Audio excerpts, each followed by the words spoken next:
day 2 of the Reclaiming Canada Conference. We had a rich day yesterday, rich conversation. But I would suggest that, at least for me, the real joy of yesterday was meeting in person so many of the warriors that have fought this battle over the last 5 years, that many of them I've only known virtually, and it feels like we're family and friends, and yet many of us have never met and shaken hands and hugged. And so I think that was the joy of yesterday, is really being in the company of some pretty amazing, courageous warriors who, in the face of adversity, stood up these last 5 years and spoke truth to power. Today, the focus of this morning's conversations at the conference is about reclaiming health. And if we look at the past 5 years, there was a devastation. I think that word is maybe even strong enough, of the harming of humanity, not only in Canada but globally. And my struggle with what happened is that I think that we could have solved what happened if we were allowed to have the conversations about what was working and what wasn't working. And so what undermined the health was actually the censorship that went on, the silencing of good people, the silencing of people that had other ways that we could have come through the COVID experience, but that wasn't allowed. And so we're going to talk, this panel is going to focus more specifically on the challenges of censorship and the impact it had, and then how we overcame that. Because this panel represents some of the courageous voices who would not be silenced in spite of the efforts to silence them, to shame them, to marginalize them. They refused to step down. And so I'm very much looking forward to this conversation, and I think you'll enjoy it and also be inspired by these 4 individuals. So welcome and thanks for joining us this morning. I think the way to begin is to have each of you give a little bit of an introduction about who you are and how you got into this mess, maybe is the way to say it. So Matt, why don't you start us off? Sure. So I'm Matt Alexander, and until recently, I was known as Josh Alexander's father. And so my son was a 16-year-old who stood up to say that girls should be able to have a private washroom and not have to have males in their washroom. He said that God created male and female, and long story short, he was removed from school and not allowed back. So I am his father, and my wife and I were both public school teachers in the same county, and we were terminated. And we were suspended and put through a bit of a ringer, and the ultimatum was given to us to celebrate and affirm LGBTQ issues in the classroom. And that word celebrate is a pretty important one. And we said, no, we're Christians, we're not going to do that, and we were terminated for it.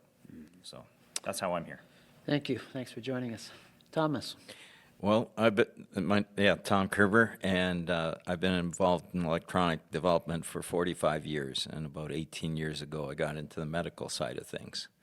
And we got into an area where we were using light-activated drug to kill cancer. And that's really what prepped me for understanding when COVID happened, what might all happen. And in our case as well, during COVID, we had a study that was going to be launched in 3 hospitals in Quebec. And we had Health Canada approval, we had money behind us, everything. This was to reduce inflammation on the lungs.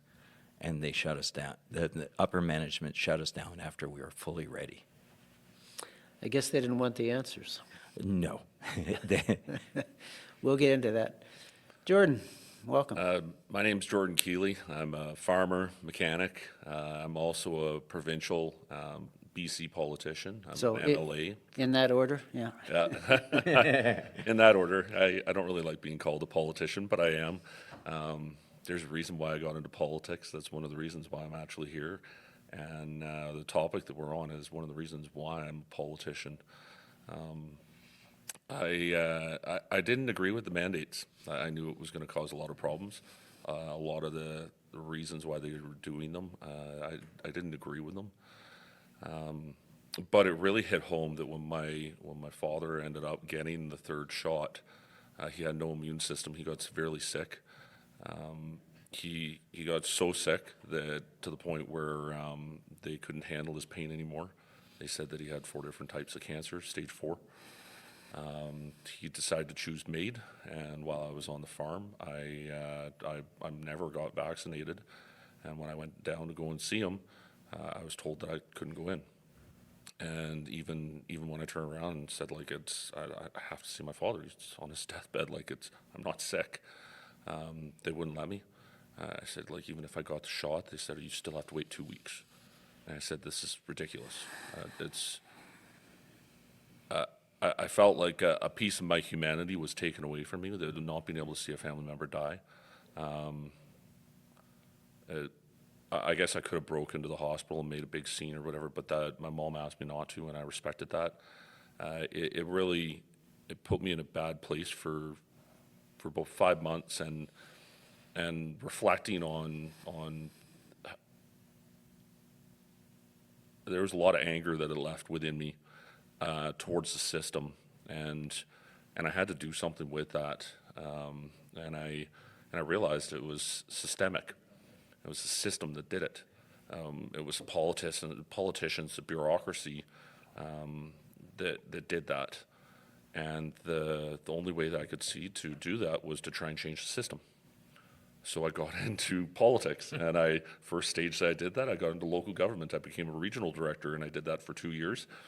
And I realized that that wasn't enough to be able to try and fix a lot of the problems that we had. And I managed to get in as a provincial MLA last October, and here I am. Mm-hmm. And so far, I'm trying everything that I can in my power to make a difference and to speak out and to have the courage and show other people that we can make a difference. And I've seen it so far that people, when they come out, just imagine when that convoy went back east, if 10 politicians actually did come out and greet them and acknowledged what they had to say. That is what our government should be doing. Yeah. That didn't happen. And when that communication breaks down, that's where we really have a lot of problems. And that's why I'm here. I'm here to listen, and I'm not going anywhere. Although I got three more years. We'll see what happens. Well done. Thank you. Thanks for being here. Heather, welcome. Thank you. My name's Heather Wilson. I'm a co-founder of Give, Send, Go, an online fundraising platform. As I hear these stories, it reminds me our platform is full of stories like this, people who are trying, that society is trying to silence, and we say, no, we're going to give you a platform where you can tell your story, and we're not going to be the arbiters of truth here and decide whether you should be allowed or not allowed to speak, because we should have freedom of speech. It doesn't come from our government, it comes from the Lord who caused us to be able to speak. And so Give, Send, Go has been able to step in to many different places in many people's lives to not only allow them the place to speak and to raise funds, but also to share hope, because that's our ultimate goal, is to say, listen, you might feel like you're in a hopeless situation right now, but you're not alone. And Give, Send, Go has now been around for 10 years. We didn't know when we started that this is where we would be. We know our little platform to share hope with people has now become a global sensation of freedom. And I'm so excited for the adventure God set us on. It's not been easy. We've fought a lot of battles for stories like yours, and we're going to continue to stand because it's that important. Heather, thanks for being here. Appreciate it. And I probably should do a little bit of introduction as well for those that I haven't met yet. My name is Ted Kuntz, and my journey into this area was as a result of my son being vaccine injured in 1984. And his name is Josh, and so for a long time I became known as Josh's dad as well, because his story touched a lot of people's lives. Josh passed away in 2017 from his vaccine injuries, and so this has been a crusade for me to learn about and then finally tell the truth about the vaccine paradigm, the vaccine industry. I'm the president of Vaccine Choice Canada, And then in 2022, I was part of a group of 11 individuals that began the National Citizens Inquiry. And at this point, I'm the chair of the National Citizens Inquiry. And our most recent, we held 8 hearings in 8 cities across Canada, 3 days in each city. So 24 days of hearings on the topic of the government's response to COVID. And out of that, we produced commissioners' reports. And then more recently, we've had 12 days of conversations on the question, are children safe in Canada? And the answer to that is, unfortunately, our children are not safe. And so we have lots to do. And so this whole area of censorship is important to me because in spite of the fact that we have produced the largest body of evidence of the government's response to COVID under oath in the world, our representatives in government, particularly in Ottawa, not one of them has been willing to stand up and acknowledge the truth that has been uncovered during those 24 days of hearings. So we have lots to talk about. I don't think there's any denying that our country is worse off today than it was 5 years ago in the sense that our governments are not responding to us, our healthcare system doesn't serve us, our regulatory agencies don't serve us, and unfortunately our courts have not served us either. And so we've got to reclaim all of those aspects of Canada that we thought we had that we've discovered we don't have. So let's wade into this whole issue of censorship. And Heather, I think I'm going to start with you because when the truckers rolled across Canada, I mean, I don't know what Canada would be like today if we didn't have those truckers that stood up and said we will not comply with these illegal, immoral, unethical, harmful mandates.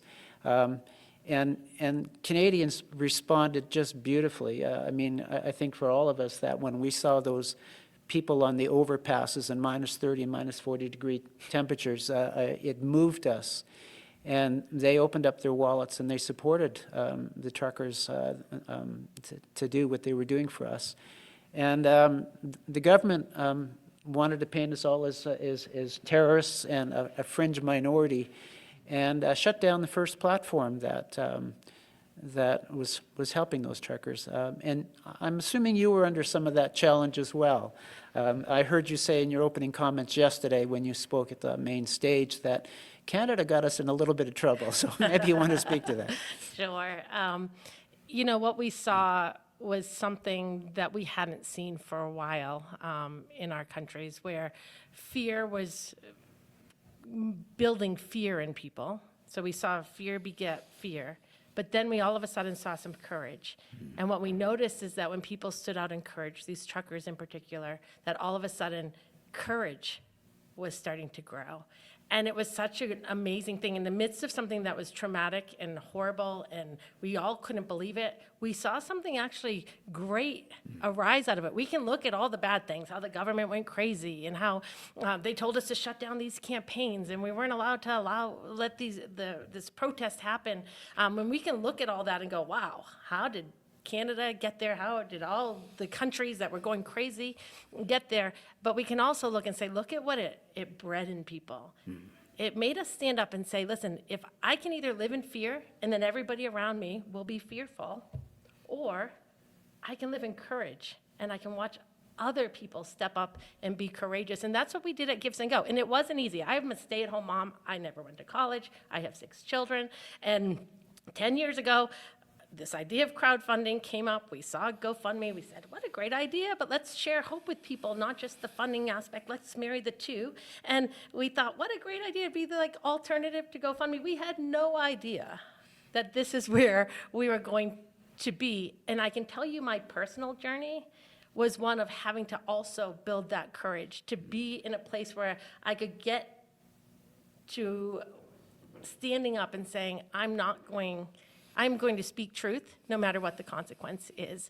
And that would be my encouragement to anybody listening. This censorship, we can say, oh, they're going to try to censor us. We still can speak yes, there might be some consequences, but we have the right to speak, and we should. And when we speak, we breed courage in other people, and then other people stand up, and soon the truth is louder than all the other noise.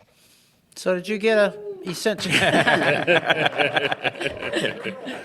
So did you kind of get the phone call from Chrystia Freeland or Justin Trudeau saying, shut down that platform? You know, or what? a funny story, actually. So we got called after it's all over. We never heard from the Canadian government. We saw on social media and, you know, in the news that this is a bad protest and how dare we allow it, and they're going to shut us down. And we were like, you're not going to shut us down?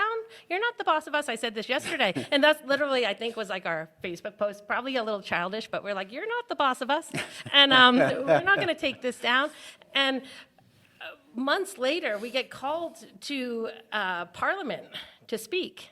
And so you met my brother yesterday. He's very logical and smart, and I'm more emotional. You can just see how I'm talking. My hands are flying, and I'm like, haha, let me be funny. And so I'm like, Jacob, you speak in front of Parliament. Like, we were on a Zoom meeting because it was during COVID, so we didn't really want to cross the border at that moment either with our names. And so we got called to Parliament, and I said, Jacob, I'll just be like in the Zoom waiting room praying for you, that God is going to give you wisdom, because the first hour was GoFundMe and PayPal, and they just said, we did what you asked, and, you know, their lawyers came up all eloquent. Jacob and I were like, we're going to just talk as who we are. We're not even going to bring our lawyer. We're going to explain why we did this. Jacob's doing a great job. They're like pounding him with questions, and he is just like calm and collected, and he's doing great, and I am just praying, God, keep giving him the wisdom, give him the wisdom. And then all of a sudden, his internet freezes. And I was like, oh no. They're like, Jacob, are you there? And my stomach drops, because all of a sudden I realize I am here. And they go, well, Miss Wilson, I assume you can answer some questions. And I was like, oh. And so I said, yes. And this is where I saw a post that said, speak the truth even if your voice trembles. And this is where I was. I said, I am going to, God, if you're putting me in front of governments, I am going to speak the truth. I'm going to quote the Bible, and I'm going to share hope. And so they said, Miss Wilson, did you not know that we were telling you this was a protest that we needed to shut down because it was dangerous and violent and all these things? And I said, you never contacted us. You never told us. Like, you could have reached out to us. We're not hidden people. You could have let us know and had a conversation, but you didn't. You wanted us to find out about this on social media. I said, you know what I can find out about on social media? Aliens. So I'm not going to take my news from aliens. So I said that to your government. Probably wasn't my finest moment, but I thought it was funny after the fact. But we stood up and we said, no, we're not going to just go by this fear-mongering that's happening. We are going to actually stand up and allow people the right to protest, because that's what a democracy does. Well done. Well done. Thank you. Thanks for doing that. Matt, your family is pretty remarkable. You must be very proud of your son. Extremely proud. Yeah. You've experienced censorship. I mean, both you and your wife have lost your jobs as teachers, and your son has experienced consequences for speaking truth. Mm-hmm. Tell me a little bit about how it is that your family are so courageous. And Well, it's a good question. How are we so courageous? And I've been pondering that thought, because people have said to me frequently here, thank you for being so brave. Thank you for being courageous. I don't know if it's really courage. I think it's more a matter of just doing what is right, what is expected. I don't know if it's really, again, is it courage or is it fear of doing wrong? Am I afraid of the other side? Instead of being afraid of the people who are persecuting me, instead of being afraid of the people that want me silenced and the people that want to harm me financially or whatever else may come, I'm more afraid of what happens when I put my head on the pillow at night. I'm more afraid of, I raised my children a certain way. If I cop out at this point, what does that do? That's far more important to me than dollars in a bank account. So I really think the question is, whom do you fear? And Jesus said, fear not him that can destroy the body. Fear him that can destroy both soul and body in hell. So we are all a slave to somebody. We all have a master. And sometimes we need to search our hearts and determine who is our master. So in terms of speech, I'm going to speak the truth as I understand it. I'm going to speak the truth that God has given to me in the Bible. And we have that example in the book of Acts, in the beginning of the church. The preachers were jailed. And they continued, and they said, we're going to obey God, not man. And the Christian's responsibility is to obey our governments and obey man so far as it doesn't contradict what Christ has taught us. And that's really the line. So where he has told me what to speak and what to believe, then that's what I'm going to do. Beautiful. You know, what you've just said is, I've had the privilege of interviewing many of the leaders in the movement over the last 5 years, the Peter McCulloughs, the Mickey Willises, and Charles Hoffs, and in many of those conversations, I would ask them about their courage to stand up to the adversity, to the censorship, to the shaming. And what each of them said to me was, it wasn't courage. I had to do it. It was the right thing to do. And I think that's what separates those that stood up from those that didn't stand up, is that they have a higher God than money. Right. They have a higher God than being liked or fitting in or being able to travel. And it was amazing to me over and over and over again how each of them would say exactly what you just said. I don't think it was courage. I had to do the right thing. That was what I was committed to, so thank you. Thank you. Thomas, how have you experienced censorship, and how have you stood up to that? Well, when I saw the study shut down, I have a company, SunPower LED, and some other companies as well. But to see the pushback against new ways of treating people, new methodologies for helping people get better, and when you see Big Pharma being the way they are and pushing their agenda at all costs, even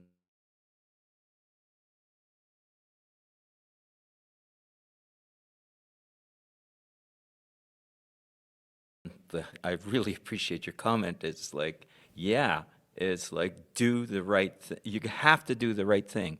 You can't give up.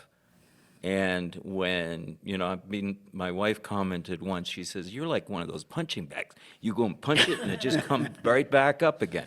And, that was it, and it was just and God prepared me for going through this stage of COVID where, through the years that I tried to move forward stuff for cancer technology and other technologies as well, but just the pushback in the whole medical system, and to see the censorship right down to, I have a podcast every week, every Tuesday night, 7 o'clock, and we were talking about one particular type of cancer treatment called photodynamic therapy. And photodynamic therapy uses a drug that's something natural to your body, and you activate it with light and you kill the cancer cells. And I said, on the podcast, I said, this photodynamic therapy can kill cancer cells. Later on, I was censored for saying that this technology, that the drug has been approved around the world for different types of treating cancer, could not be said on the air. I challenged it, and they came back and said, no, you cannot. So we had to, so now my podcasts are The Bad C, or bleep, or whatever. And sometimes I still say the word, and I'm like, oh no, I said the word, But when we can see people being helped on other fronts too, like using very powerful light technology for Parkinson's and strokes and concussions and all that. And we had, I was at an autism conference because we've been able to see some improvements in autism. Oh my God, are you allowed to say that? Oh, guess what? I didn't know, but when I was at that conference in, I'm trying to think where it was in the States, California or wherever, but NBC ended up doing a hit piece on the autism conference. Right. And they said, all these people are trying to sell their wares because they're snake oil salesmen, and there's no such thing that could help with cancer. And they said we were all trying to portray that we were going to cure people of their autism.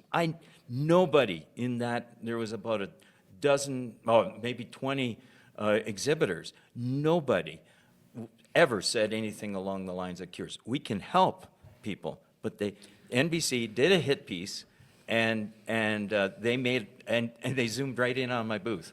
So guess what? I got a whole pile of extra I was going to publicity. say congratulations. I didn't expect that, but yeah. So What do they say when you're over the target and when you're getting flack, you're over the target? So yeah. So getting hit a lot of times, but popping back up. well done, well done. Jordan, to hear your story that you just shared with us, that you weren't allowed to be with your father in those last moments of his life, to me, that is inhumanity. And I am not surprised that you were angry. I mean, I've been saying for a while that if you're not depressed, you're not paying attention. But you've channeled your anger into a way of making a difference. So tell me about that. How did you take that path? Well, I think we all cope with stress in different ways, and how myself being a mechanic, I'm always analyzing and troubleshooting how I can try and fix things. That's just how my brain works. That's how I'm wired.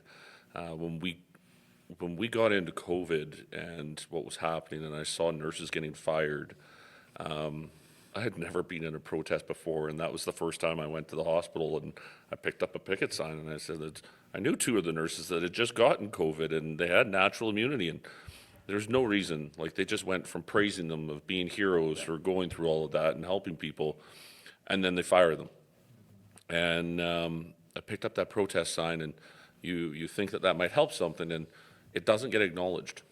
The system doesn't listen to you, doesn't pay attention to it. The media didn't really listen to it. Or the very next day, Vancouver General, you see the protest there, they turn around and say that we're protesting the healthcare system. Right. Well, it wasn't that. We were protesting the mandate. And it's the mandate actually did a lot of damage, and we see repercussions of the mandate as well.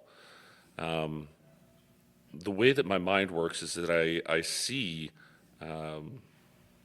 my response to what's being done and how I can change that to where can I find the fix? What can I do to actually make changes that are going to be beneficial? Because if hitting it with a hammer isn't going to fix it, well, I'm not going to stay hitting with a hammer.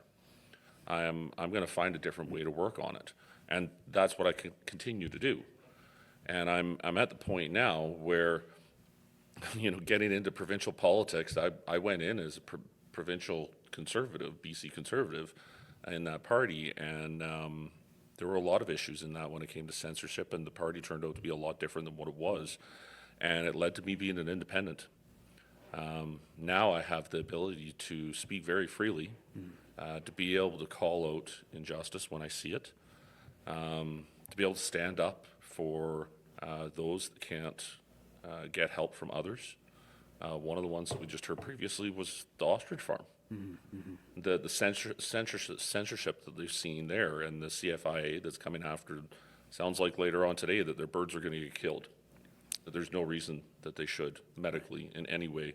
But because they're a small farm, they have no way to lobby the government, and you can't actually really go to the government unless you're a registered lobbyist.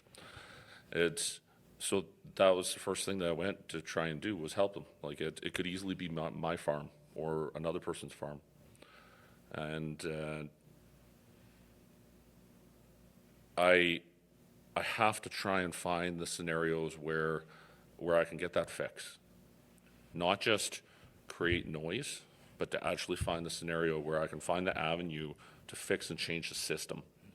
And right now, a lot of the system that we're dealing with, the system itself doesn't want to acknowledge us. And some of it is you've got different jurisdictions. You've got local government, you've got provincial, you've got federal. We've now got our country where it's tied so many of its systems into international. which complicates things so much that a lot of people don't realize. That to try and tackle those issues, it's now, this is where I say to people yesterday, the only way we really change the system is that I don't want to be a politician. I'm happy if I could go back to my farm, be a mechanic. I could go back to living my life, but I'm doing this because I am motivated enough that this system damaged my life. And I've seen what it's done to others, and I want to try and fix it. I'm going to make the effort to try and fix it. I've got the courage to fix it. I don't mind. I can be a punching bag. I can take the hits. I can hit back.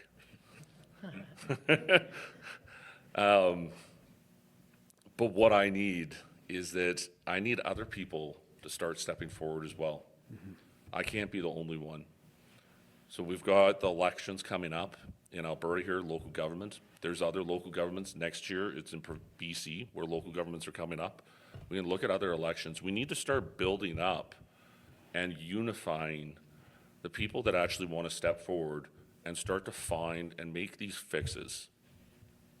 And that censorship is always going to happen with this current system. And right now, what I'm looking at, like, this party system's over. We have to look at doing something different. There's a reason why I'm not in another party. Like, I hate the party system. It's broken in so many different ways. The bureaucrats, politicians, the lobbyists and the stakeholders behind the scenes that control it. We've got to take it back. And I'm not saying like pitchforks and try and burn down revolution. I'm saying that we can do it properly. We need to get together and unify and actually organize. And I believe that we can do it. Like, you're talking to a farmer that became an MLA. And it's, if I can do it, other people can as well. Like, I'm not the smartest person. But I've actually surprised a lot of people with the fact that, and I've surprised myself at how good I can actually be as a politician. And I think that I can help a lot of others try and do it too. And that is what I would like to be able to do going forward, is that if we can actually start a network to be able to help build that resistance of people being able to step forward in a different way to help change the system.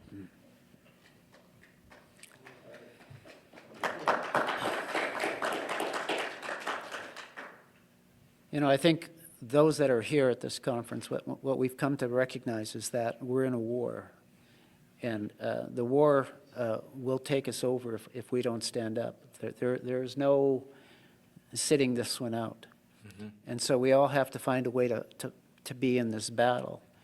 And so I'd like to hear each of you say what you've learned over this journey, over confronting the adversity, overcoming the adversity, that you might share with our audience. So, Matt, what wisdom have you got from your experience of being in this battle?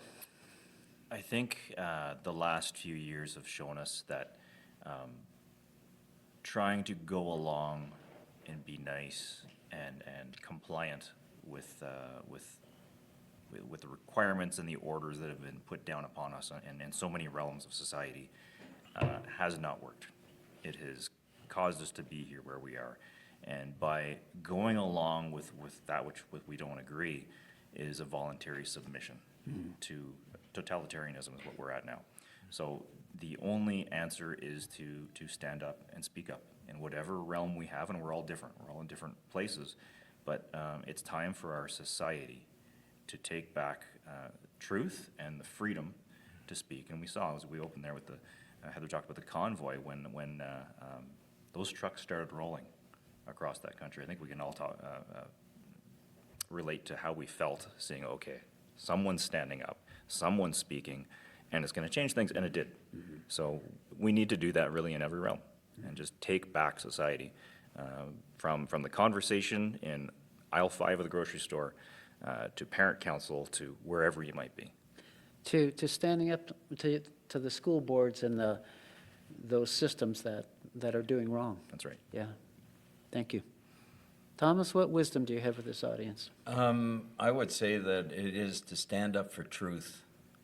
You just can't beat standing up for truth. And you can't stand up unless you have a firm foundation. And that firm foundation for me is to trust in the God that I do and what he's done for me. And I wouldn't be able to stand if it wasn't for all that he's done in my life. And at this point in time, I'm excited about the future because social media now through the various groups is opening that door for people to learn about technologies and things that is going to change the world in the area of healthcare. And they're not going to be able to stop us, no matter how hard they try. And I agree, we're in a war, and we got to have the right tools in that war. And part of that tool is our voice box. Part of our tool is our social media. Share those things, get it out there, encourage people. And the more people that get encouraged and stand strong, that will bring us to a better state. And I believe that healthcare has been pushing back so hard against new stuff. But now is a time for change. And I believe we're seeing it now. And it's conferences like this with Jonathan, what he's done to bring this group of people together. This is huge. This is not, and we think maybe even this area this is all we have in this as far as the war. It's not just here. There's people across Canada that are willing to stand up for Canada. So the more that gets out there, the more truth that gets out there through every means possible will help change Canada back to this Canada I remember on a solid foundation. Thank you. Jordan? I'm going to say this to the people that are out there, and I don't know if the camera's actually pointing at me or not. It's coming. There's a lot of amazing people that are here that they have a lot of courage, and they have stood up, and it's impressive.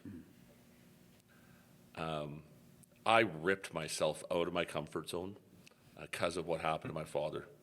Like, I ripped myself out of my normal life, and I pushed myself, and every day I push myself outside of my comfort zone.